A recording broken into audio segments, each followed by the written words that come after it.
TorahBox.com pour la diffusion du judaïsme francophone vous retransmet un enseignement du Rav Yosef Ben Tata. Bonne écoute et bon limoud.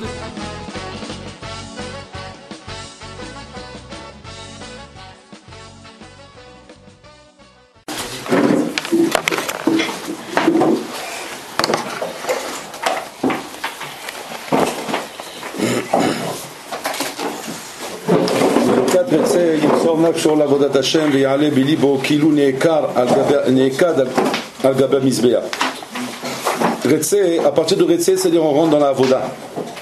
Ça représente l'avoda du Mikdash. Donc on est dans le Seder Avoda. Et donc à ce moment-là, יעלה בליבו כאילו נעקד על גבי המזבח. C'est comme là d'être prêt à se sacrifier pour Hashem. ויתהווה מאוד שיהרג על קידוש השם שהוא עולה כולו להשם.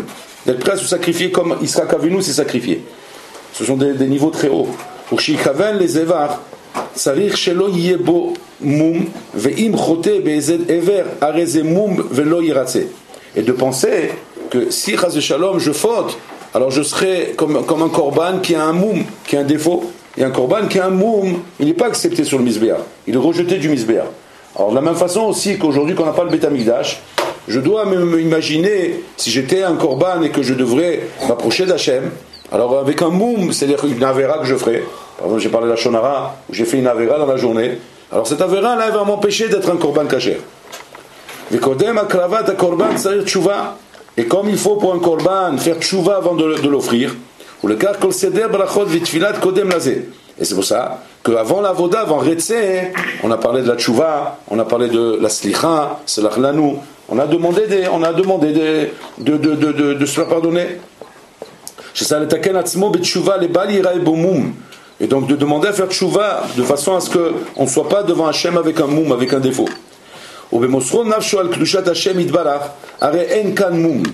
Et que quand maintenant un homme se présente devant Hachem et prêt donc à se donner à lui, alors vous qu'il doit le faire sans aucun moum, sans aucun défaut. Car ou le car itave liyot neerag al kedushat Hashem itale.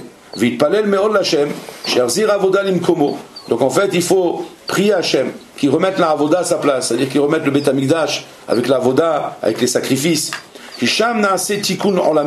Parce que là-bas en fait il y avait le tikkun pour l'homme, là-bas se passait le tikkun pour l'homme.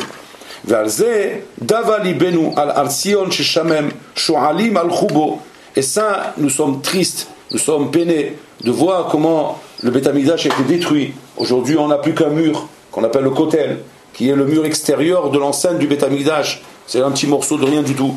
Le Beth Amikdash a été détruit. Des hommes impurs sont rentrés à l'intérieur, ils ont souillé le Beth Amikdash. Nous n'avons plus l'avoda, nous n'avons plus le moyen de nous approcher d'Hachem. Nous n'avons plus idée bichlal de ce que représentait la proximité avec Hachem, d'être proche de lui. On n'a plus idée de ce que ça veut dire.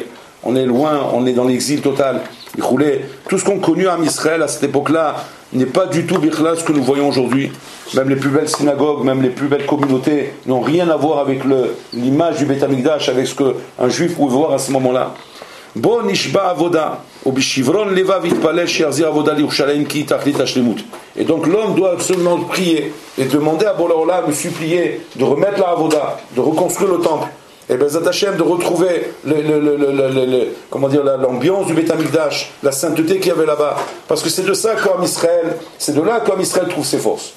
C'est-à-dire que si on compare cette période où Jérusalem a existé, où Jérusalem était construite, et la période que nous vivons aujourd'hui à Botaï, tout le chorège de l'exil, c'est-à-dire la source même de l'exil, qui fait qu'aujourd'hui un juif peut s'égarer, un juif peut être loin d'Hachem. Ça vient en vérité de l'absence du Beth Amikdash. C'est ça en fait le point. Le point sensible il est là à Botaï. Quand le Beth Amikdash existait, aucun juif pouvait s'égarer. Pourquoi ? Il voyait la présence d'Hachem. Il suffisait de rentrer au Beth Amikdash et de voir la présence d'Hachem. Il y avait une lettre comme ça qu'un non-juif avait écrit à l'époque du Beth Amikdash. Il habitait pas loin du Beth Amikdash. Ce non-juif, il habitait là-bas. Cette lettre, il avait écrit. Et cette lettre a été transmise de père en fils. Elle était entre les mains du Gaon de Vilna. Et le Gaon de Vilna a publié cette lettre. Et cette lettre-là, il faut la lire. C'est une lettre extraordinaire.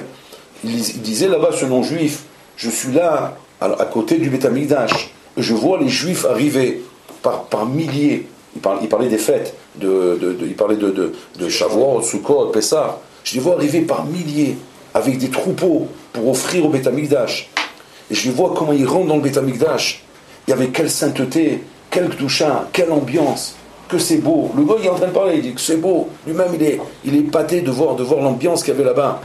Et lui-même à la fin il s'exprime en disant comment Bichlan, un juif peut fauter après avoir vu tellement de Kedusha, tellement de sainteté, tellement de proximité avec son père, avec Akadosh Baruch Hu qui est dans le ciel.